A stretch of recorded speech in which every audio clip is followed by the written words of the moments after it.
Good evening students. तो आज हम स्टार्ट करेंगे टाइप्स ऑफ सेल के बारे में।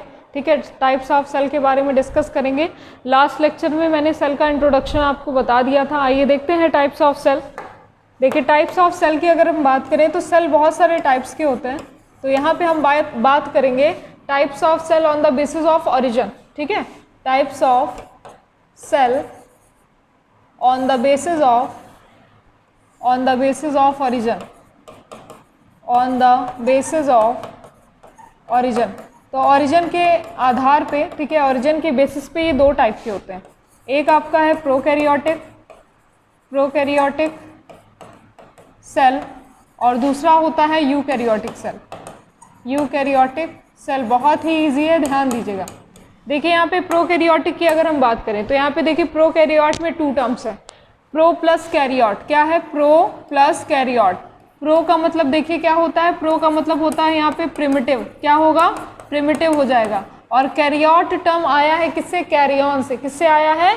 कैरियन से। कैरियन से आया है विच मीन्स न्यूक्लियस। तो यहाँ पे प्रिमिटिव का मतलब क्या होगा? प्रिमिटिव का मतलब बहुत पुराना कह सकते हैं इसको। और हम अगर डिफाइन करें तो इसका मतलब क्या हो जाएगा? फर्स्ट। ठीक है, जो सबसे पहले आया है। और कैरियन का मतलब यहाँ पे क्या होता है? न्यूक्लियस। ठीक है, तो फर्स्ट न्यूक्लियस कहने का मतलब है कि एक ऐसा सेल जिसका जो न्यूक्लियस है वो सबसे पहले आया था और उसका न्यूक्लियस क्या होता है? इनका न्यूक्लियस क्या होता है? वेल डेवलप नहीं होता है। ठीक है, इनमें क्या होती है? न्यूक्लियर मेम्ब्रेन नहीं होती है। तो प्रोकैरियोटिक सेल ऐसे सेल होते हैं जिनका न्यूक्लियस जो होता है वो वेल डेवलप नहीं होता।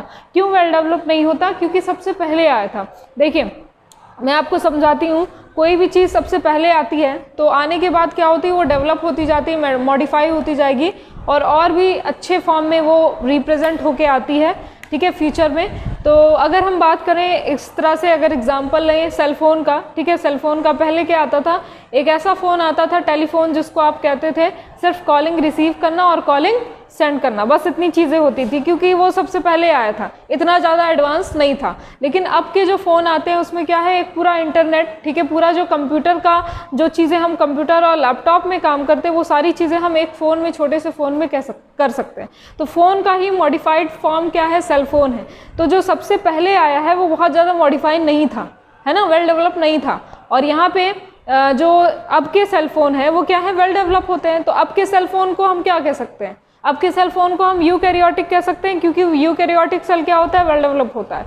और यहाँ पे सबसे पहले जो फोन आया था उसको हम प्रोकैरियोटिक कह सकते हैं क्योंकि वो सबसे पहले आया था और वो बहुत ज़्यादा क्या है? वेल डेवलप नहीं था। ठीक है, तो यहाँ पे यही चीज़ मैं आपको समझाने की कोशिश कर रही हूँ कि यहाँ पे न्यूक्लियस जो सबसे पहले आया था इसका मतलब है कि एक ऐसा सेल जिसका न्यूक्लियस वेल डेवलप नहीं होता है, न्यूक्लियर मेम्ब्रेन नहीं होती है, सेल ऑर्गेनल बहुत सारे एब्सेंट होते हैं।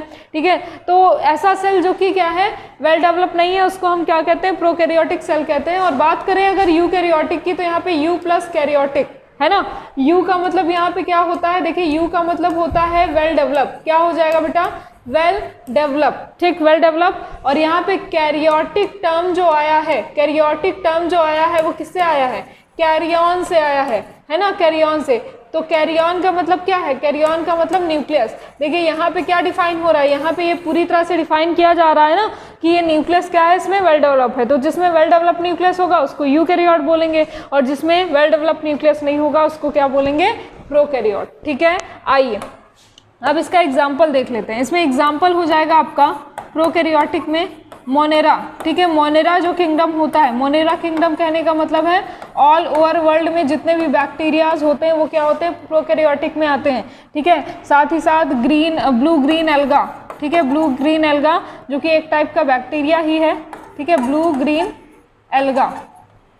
ठीक, तो ये आपका क्या हो जाएगा? ये आपका प्रोकैरियोटिक कहलाएगा। अब इसके बाद यूकैरियोट में सारे मतलब जितने भी हायर प्लांट्स और एनिमल होते हैं सारे, और इसमें स्टार्टिंग हो जाती है प्रोटिस्टा से। ठीक है, यूकैरियोट की जो स्टार्टिंग होती है वो किससे होती है? प्रोटिस्टा से होती है। प्रोटिस्टा से बिल्कुल ये डेवलप होते जाएंगे।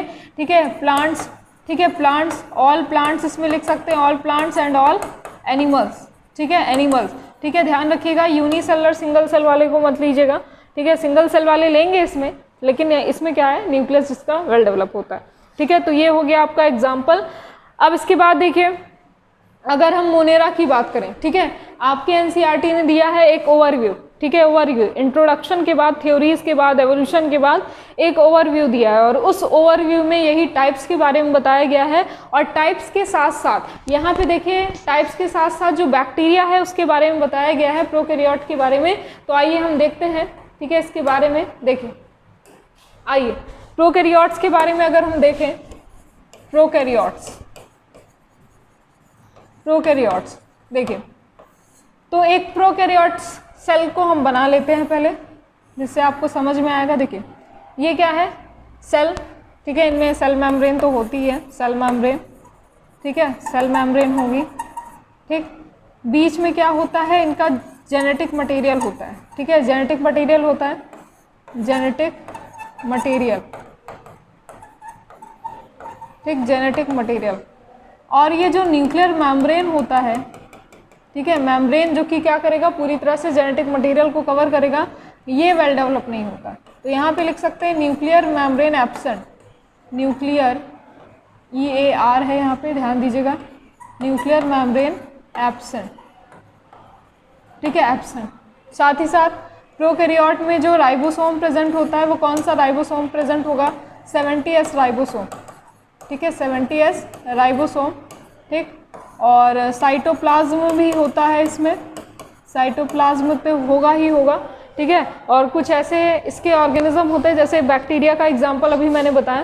तो बैक्टीरिया में, बैक्टीरिया जो होते हैं, ऑल बैक्टीरियाज में सेल मेम्ब्रेन होती है, सेल वॉल होता है, ठीक है, ग्लाइकोकैलिक्स होता है, एक और मेम्ब्रेन होती है बाहर की तरफ।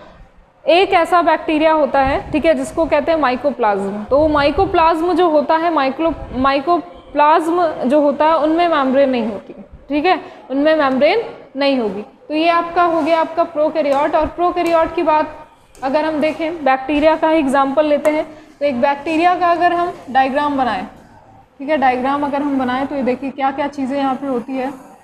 ये देखिए, इनमें 3 मेम्ब्रेन होता है, ठीक है, 3 मेम्ब्रेन इसमें होते हैं। सबसे बाहर वाली जो मेम्ब्रेन होती है, इसको कहते हैं ग्लाइकोकैलिक्स, ग्लाइकोकैलिक्स, ठीक है, कैलिक्स, ठीक। अब बीच वाली जो मिडिल वाली जो मेम्ब्रेन होती है, ठीक है, मतलब ग्लाइकोकैलिक्स के नीचे वाली जो मेम्ब्रेन होती है, ये होती है आपकी सेल वॉल, ये क्या कहलाती है, सेल वॉल। और सबसे अंदर वाली जो मेम्ब्रेन होती है, उसको हम कहते हैं सेल मेम्ब्रेन, ठीक है, सेल मेम्ब्रेन, ठीक। अब देखिए, ये सेल मेम्ब्रेन, सेल वॉल और ग्लाइकोकैलिक्स, ये कलेक्टिवली क्या कहलाते हैं, ये कलेक्टिवली कहलाएंगे सेल इन्वेलप। क्या कहलाते हैं, सेल इन्वेलप कहलाते हैं, ठीक है। यहाँ पे अगर हम बात करें, सबसे पहले हम सेल मेम्ब्रेन की बात करते हैं। तो अगर मोनेराज में हम देखें, तो सेल मेम्ब्रेन क्या होता है, सेल मेम्ब्रेन क्या होती है, इनफोल्डिंग करती है, और अंदर की तरफ क्या होता है, एक एक्सटेंशन इनका निकला होता है, ठीक है। कहने का मतलब है, ये देखिए जो सेल मेम्ब्रेन है, सेल मेम्ब्रेन जो होती है इनकी, ये अंदर की तरफ क्या होती है, एक्सटेंड होती है, एक्सटेंड कह सकते हैं, या फिर कह सकते हैं एक बड, एक आउटग्रोथ की फॉर्म में क्या होती है, अंदर की तरफ ये फॉर्म होती है, जिसको क्या कहते हैं, मीजोसोम कहते हैं। क्या कहते हैं, मीजोसोम कहते हैं। सेल मेम्ब्रेन का ही जो एक्सटेंशन होता है, वो क्या कहलाता है, मीजोसोम कहलाएगा, ठीक। अब इसके बाद देखिए सेल वॉल है, ठीक है, सेल वॉल भी क्या करता है, एक तरह का प्रोटेक्शन का काम करेगा।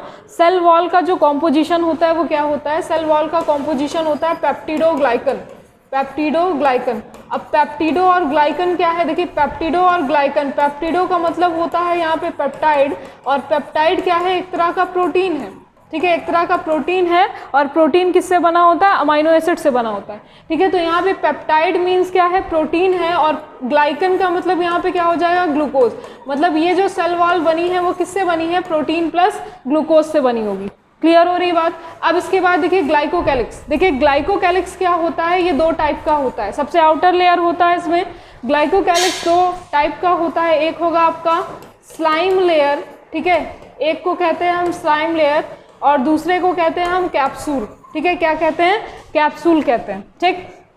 अब ध्यान दीजिएगा, यहाँ पे जो स्लाइम लेयर है, स्लाइम लेयर क्या होती है, थिन होती है, ठीक है, थिन होगी। और ये जो कैप्सूल होता है, वो थोड़ा सा क्या होगा, थिक होगा, ठीक है, दोनों में डिफरेंस समझिएगा। ग्लाइकोकैलिक्स की अगर हम बात करें, सबसे आउटर लेयर होती है और इसके दो टाइप होते हैं, एक होगा आपका स्लाइम लेयर और दूसरा क्या होता है, कैप्सूल होगा।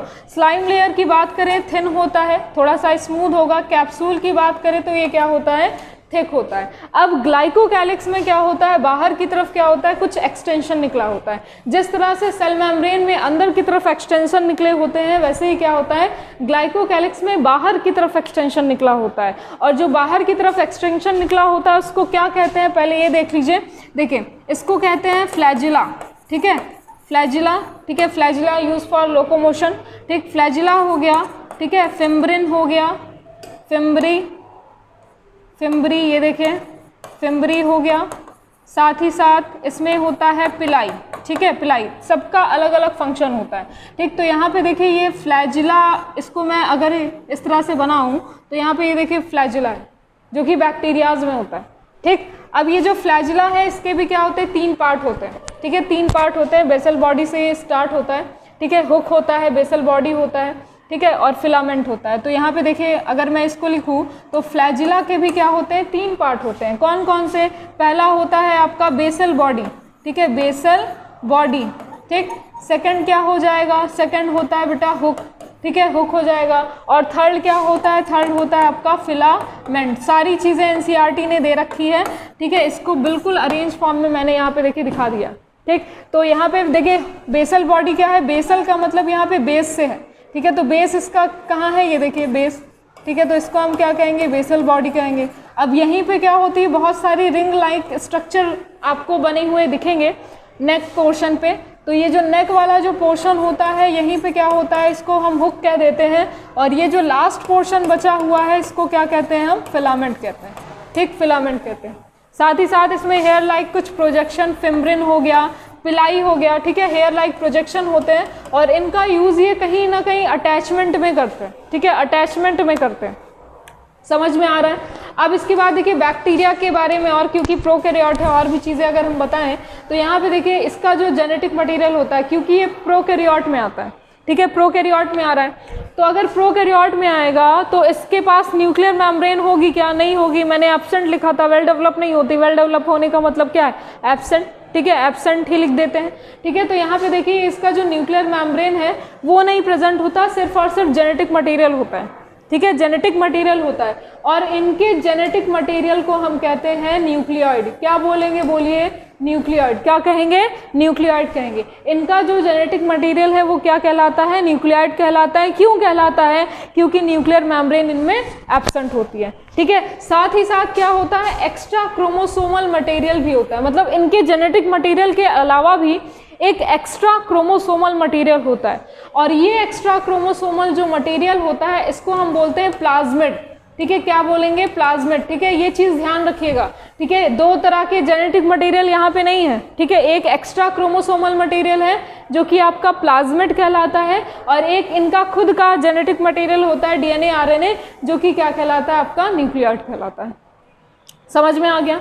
प्रोकैरियोट है, राइबोसोम कैसा होगा, 2 तरह के क्योंकि राइबोसोम होते हैं। तो राइबोसोम इनमें कैसा होता है, राइबोसोम इनमें 70S टाइप ऑफ राइबोसोम होगा। 2 तरह के राइबोसोम होते हैं, 70S और 80S। 70S होता है इनमें। ठीक है, और 70S की अगर हम बात करें तो इसके भी 2 सब यूनिट होते हैं। ठीक है, यहाँ पे आगे मैं आपको दिखाती हूँ। ठीक है, 70S अगर राइबोसोम की अगर हम बात करें, अलग से आपकी एनसीईआरटी ने राइबोसोम दे के रखा है। राइबोसोम को हम पॉलीसोम भी कहते हैं। ठीक है, पॉलीसोम या फिर पॉलीराइबोसोम। ठीक, तो यहाँ पे पॉली का मतलब यहाँ पे हो जाएगा क्या, मैनी, और यहाँ पे राइबोसोम जो सोम वर्ड है यहाँ पे क्या है, इसका मतलब यहाँ पे इसका मतलब है राइबोसोम से ही। ठीक है, इसको देख लीजिएगा आप। तो मैनी राइबोसोम, मैनी राइबोसोम कैसे, ठीक है, मैनी राइबोसोम कैसे, देखिए यहाँ पे देखिए हमारा जो डीएनए होता है, हमारा जो जेनेटिक मटेरियल होता है, डीएनए से क्या बनेगा, आरएनए बनेगा। ठीक है, डीएनए से आरएनए बनेगा। मतलब एक जो डबल स्ट्रैंड जो डीएनए है उससे क्या होता है, सिंगल स्ट्रैंड आरएनए बनेगा। अब आरएनए से क्या बनता है, प्रोटीन बनता है। तो जब प्रोटीन की सिंथेसिस होनी होती है, ध्यान दीजिएगा मैंने क्या कहा, प्रोटीन की जब सिंथेसिस होनी होती है तो यहाँ पे क्या होता है, इस प्रोटीन की सिंथेसिस होने से पहले ये आरएनए क्या होता है, न्यूक्लियस से बाहर आएगा। ठीक है। यहाँ पे तो न्यूक्लियस के अंदर है ही नहीं, ठीक है, प्रोकैरियोट्स में है ही नहीं, ठीक है, वो साइटोप्लाज्म में मेनली कहने का मतलब है आ जाता है। तो यहाँ पे देखिए ये क्या है, आपका आरएनए है। तो आरएनए क्या होता है, बाहर आएगा, और आरएनए बाहर आने के बाद, बाहर मतलब साइटोप्लाज्म में, ठीक है, साइटोप्लाज्म में आएगा, और बाहर आने के बाद यहाँ पे देखिए राइबोसोम, जो 70S राइबोसोम है, इसके 2 सब यूनिट होते हैं, एक होता है 50S और दूसरा क्या होता है आपका 30S। 50S और 30S इसको क्यों कहा गया, 50 + 30 तो 80 होता है, लेकिन यहाँ पे तो 70 लिखा है। यहाँ पे देखिए इसको अलग अलग करते हैं, इन दोनों सब यूनिट को अगर अलग अलग देखेंगे तो यहाँ पे ये आपका मेज़र करने पे आएगा 50, ठीक है, 50, और ये मेज़र करने पे आएगा 30। ये स्मॉलर सब यूनिट है जिसको 30S कहा, और ये लार्जर सब यूनिट है जिसको हमने 50S कहा। अब दोनों को जब ज्वाइन किया जाता है तो ये क्या दिखाता है, कितना डायमीटर दिखाएगा, 70S दिखाएगा। और S स्टैंड फॉर, क्वेश्चन आया है एग्जाम में, S स्टैंड फॉर व्हाट, तो S स्टैंड फॉर स्वेटबर्ग, ठीक है, इसके मेज़र करने की यूनिट होती है स्वेटबर्ग, ठीक है, स्वेटबर्ग। तो यहाँ पे ये चीज़ याद रखिएगा। अब यहाँ पे देखिए जो राइबोसोम है, जैसे ही आरएनए से प्रोटीन बनना होता है तो आरएनए से बहुत सारे क्या होते हैं, राइबोसोम आके अटैच हो जाते हैं इस तरह से। देखिए ये देखें, बहुत सारे जो राइबोसोम है, राइबोसोम के दोनों यूनिट्स क्या होते हैं, इस तरह से आके आरएनए से अटैच हो जाते हैं। और अटैच होने के बाद अब आएगा टीआरएनए। कौन आएगा, टीआरएनए। इतना ज़्यादा आपको जानने की ज़रूरत नहीं है, ठीक है। तो टीआरएनए आएगा, और टीआरएनए इनके कोडिंग को रीड करके क्या करता है, प्रोटीन बनाएगा, ठीक है, प्रोटीन के यूनिट्स बनाता है। अब जैसे ही प्रोटीन के यूनिट मतलब कि अमाइनो एसिड ये फॉर्म करेगा, सारे अमाइनो एसिड अटैच हो जाते हैं, ठीक है। अटैच हो जाएंगे किससे, अटैच हो जाएंगे पेप्टाइड बॉन्ड से, और जैसे ही ये पेप्टाइड बॉन्ड से अटैच होते हैं ये क्या बना लेगा, प्रोटीन बना लेगा। कहने का मतलब यहाँ पे मैंने पॉलीराइबोसोम का मतलब आपको यहाँ पे बताया कि बहुत सारे जो राइबोसोम क्या होते हैं आरएनए से अटैच हो जाते हैं, तो उसको पॉलीराइबोसोम कहते हैं। पॉली का मतलब ही क्या होता है, यहाँ पे मैनी होता है। समझ में आया, ठीक है। तो इतना देखिए, इतने भी अगर पार्ट्स में कोई भी डाउट होता है तो आप कमेंट बॉक्स में पूछ सकते हैं, ठीक है। इसके आगे का टॉपिक हम नेक्स्ट क्लास में डिस्कस करेंगे।